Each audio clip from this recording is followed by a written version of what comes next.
So, yun nga, natabas na nga natin ito. Yan. Ito na yung magiging itsura niya pag natabas na. Wala na yan, tapo na yan, doon. Alright, so ayan. Ngayon, subukan nating ipasok kung tatama. So ayan guys, dahan-dahan lang natin. Ayan. Ayan. So ayan guys, eksakto na. Saka natin may weldingan dito yan. Pag-welding dyan, saka dito. Ayan. Alright guys, so ayun. Ayos na. Good afternoon, magandang hapon sa inyo lahat. So, for today video guys, tuturo nga natin. Gagawa tayo ng headboard ng papag ng kama. So, kailangan, ito yung ating headboard. Lalagyan natin ng kurbada sa pinakang kantuan para magandang tingnan yung ating headboard. So, dito guys, ito, dapat na magiging itsura niyan. Ito yung headboard ng ating papag, ayan, ng ating kama. So, kailangan, pa-curve yan, ibabaw niya para maganda naman tingnan. So, yeah, kaya importante, mas mataas yung, balikan ito guys, ang magiging itsura ng ating papag. Yan, kunyari, ito. Yan, ganyan. Tapos, ganyan. Ito yung headboard, ito paa, yan, paa. Ganon. Tapos, ito naman yung sa may paa niya, sa paanan. Bakit guys, mas malaki ang headboard? Kasi guys, pag may mga unan, hindi malalaglag yung unan, kaya dapat yan may harang dyan. Mas mataas yung headboard ng kaysa doon sa ating paa. So, ayun guys, ganyan dapat ang ating headboard natin sa kantuhan. Medyo kurbada siya. Kurbada siya, pati dito, kurbadang ganon, saka dito. So, tara guys, gawin na natin. So, dito, meron tayong 2 inch na tubular. 2 inch by 1 inch. So, ayan. 2 inch by 1 inch. Tapos, susukatan natin yung taas nung, kung gaano kataas ang gusto mong sa pinakang taas ng yung headboard. Ay, ayan, 32 inches. So, susukat tayo ng 32 inches mula doon sa pinakang dulo hanggang dito, 32 inches. So, ayan, dito. Ayan, 32 inches. Then, ang ating eskwala. Ito. Ay, ito. Okay, eskwalahin natin yan. Yan, eskwalahin natin. Eskwalahin, ayan. Then, 2 inch yung ating tubular. So, susukat tayo ng 2 inch. Yan, 2 inch. Yan, 2 inch. Eskwalahin natin. So, dito guys, para makuha ninyo yung saktong bilog niya at tatama, kailangan ninyo ng 2.5 inch. So, ibig sabihin, magiging times, magiging ano siya, dapat niya, kung 2 inch siya, dapat 1.5. Tama pala, 1.5. So, ibig sabihin, kung ang iyong tubular ay 2 inch, dapat maging 3 inch. Yeah, magiging 3 inch. Kasi 1.5 yung ating reference. Ito ay 2 inch, yan.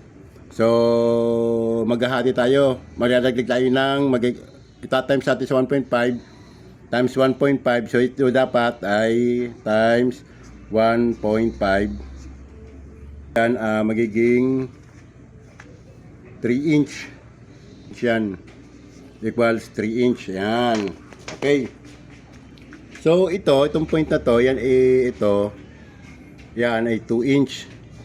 2 inch. Ngayon, since na kailangan natin ay 3 inch, yan, susuka tayo ng 3 inch. Dapat maging 3 inch yan. Yan. Okay, guguhit tayo.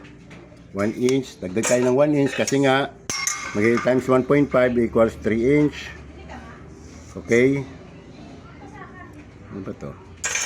Labis na 1 inches. Sobra. Mali ang aking ginuhitan. Ito pala. Sayang ang materyales. Ayan. Okay. So, ayan guys. And then, so, need natin na pahanap tayo ng bilog. Ayan. Ito guys. Simula doon sa point na yon, simula dito sa point na to, hanggang dito, bibilugin natin yan. Kukuha tayo ng bilog na lata. Yan, dyan. Okay, bilog yan. Dapat kung ano yung sinukat nyo ng una, ganun din gagamitin yung bilog para equal yung ating bawat kantuhan ng ating gagawing headboard ng papag. So dito guys, ito kasing part ito hanggang dyan, ayan 1 inch. 1 inch. So aalisin natin yan. Okay. Lang yan. So ayan nga pala, dapat sa kabila ganun din. Okay, dapat sa kabila rin para pagka tinabas mo pare sa parehas yan. Yan. Okay. So, palahin natin yan dito. Eskwala. Dito, eskwala din. Yan, dito, eskwala din. Okay. Tapos, sa kabila, ganun din. Tapos, dito, ganun din. Tapos, dito, ganun din. Yan. Saka natin, babalik na rin. Okay. Dapat guys, sa kabila, ganyan din. Kung ano dito sa kabila, sa harap at kabilang muka, ganun din dapat sa kabilang muka. Ayan. So, titingnan nyo mabuti. Baka mamaya, baliktad ang inyong pagkakatabas. Yan, guhit. Tapos ito. Guhit. Yan, tapos ito, guhit. Ayan, ayun. Okay. Eto na guys, dapat siguraduhin ninyo na okay, baliktarin natin. So, dito ay papagano, dapat papaganon din dyan. Dito, pabaliktad naman din eh. Dapat pare sa parehas yan. Yan, itong part na to, tanggal na yan. Okay, yan. Okay, yan guys, magkakata tayo. Dito.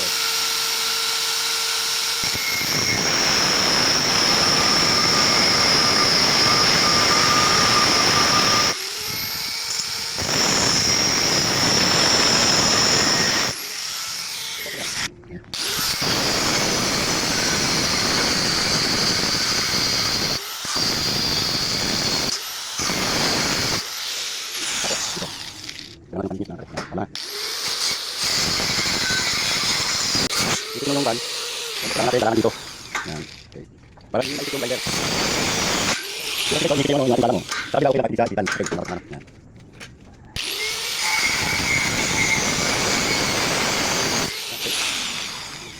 So, yun nga. Natabas na nga natin ito. Yan. Ito na yung magiging itsura niya pag natabas na. Wala na yan. Tapo na yan. Doon. Alright. So, ayan. Ngayon, subukan nating ipasok kung tatama.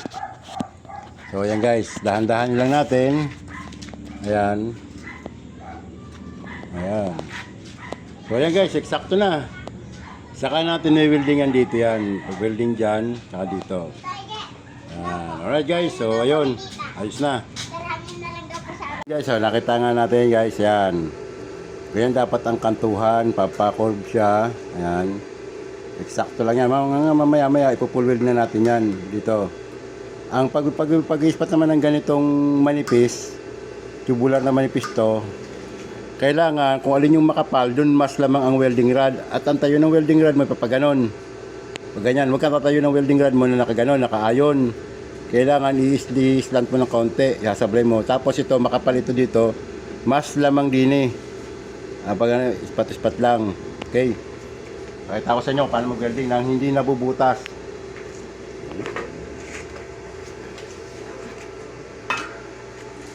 Dito guys, dapat ang tayo ng ang posisyon ng welding rod ay papaganon. Huwag kang tatayo ng welding rod mo yung nakaganyan, nakaayon, mabubutas ang iyong bakal. So,